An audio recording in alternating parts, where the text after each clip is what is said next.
I bet you've heard that the forehand takes the middle. Is it true?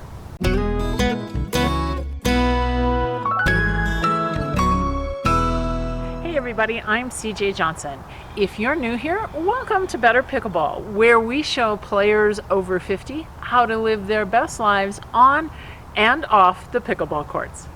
I'm pretty sure that when you first started playing pickleball, someone told you that the forehand takes the ball that's in the center. However, if you watch the best teams in pickleball, you'll see that that's not always the case. It begs the question, when does or doesn't the forehand take the ball that's in the center of the court? Helle was an accomplished tennis player and author before she set her sights on pickleball. Now she's a US Open champion, a national champion, and she's the creator of Dynamite Doubles. Here's her advice for covering the court effectively as a team. Why don't we get into that just a little bit? You know, what your philosophy is around how a team works together on the pickleball court. Right. And that is really, really good. And I think it's one of the most important things to learn, that you have different responsibilities because of angles. So what I'll do is I'll kind of turn a little bit and have you watch the board here. If you can see the board,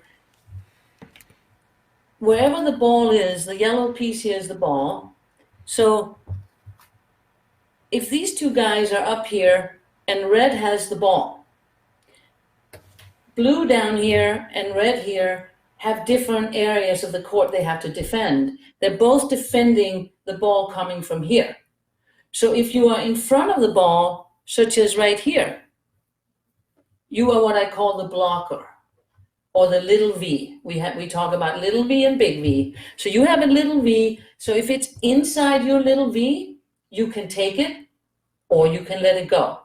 Now, if it's down the line here, obviously that's whose? That's blues. That can't be the partners. But the middle ball is that awful ball that we all go wrong on. We need to divide up who takes what. I call it the double door. It's kind of a bulletproof coverage. If you don't have this system, middle is really good to play. If you have this system, you're going to find out that people who hit the middle, they're going to get beat by you because you now know how to cover that middle. So I'm going to draw the V of the blues responsibility. Now, mind you, red hasn't hit the ball yet. It's in red's court. It could be a forehand or a backhand. Doesn't really matter. Blue here, wherever they're standing, if they happen to be here, they're responsible for that V. So if a ball is hit easy and short, blue runs up and gets it because red is too far away. But if it's past V, the blue's right hand wing here in the V, it goes past that and it's coming really hard, and this blue cannot do a whole lot of good with it. They let it go and they let the red back here, whose V looks like that, and they can now catch that ball here and it will be with a backhand. And that ball goes back in this direction, so they keep the same coverage for two shots in a row. Because if blue is a little ahead of red, that's really good to understand. To understand the middle ball. If red red here hits it straight ahead, the V's change. Can you see that? If red hits it here, now blue is saying, holy smokes, my V was just here. Now my V changes and goes here, and red's changes and goes here. That took some time. Probably not enough time for you guys to get organized, and blue got a winner right through your middle because you got caught in what I call wrong way Wanda, WWW. That's just, you don't want to do that. So the built-in safety is when red takes this ball, red hits it back to red, blue stays in the same position, has the same coverage, Red sees the same ball now. They've had two chances to maybe reset and hit a ball into the kitchen, after which they could advance. If they hit a ball that red is going to volley hard, they stay back and respect that smash. If red hits it softly, which is my pet peeve, if the ball is high, they don't hit a drop shot.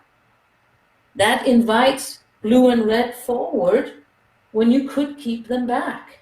Play the right way. Don't play just to win that point. Now, if it's match point at nationals and I have hit them back here for 10 times and it keeps coming back, then I might do one short one. But it's not my go-to shot, because when I see two people back or one person back, my goal is to keep them back and keep my offense, and therefore also the ball continues, the point continues. You watch the young pros, they don't hit drop shots on high balls because these guys run up and get the kitchen in, and then the partner is saying, why didn't you keep them back?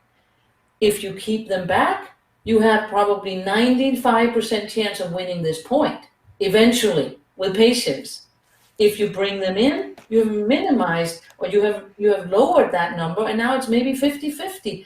And if I'm a partner and you could have kept them back, but instead you invite them in, I'm going to go, what's up with that? If you'd like more double strategies to help you become a better pickleball player, click on this playlist right over here. Remember, give this video a thumbs up and share it with your pickleball playing friends, because together we can train smart, live bold, and age well.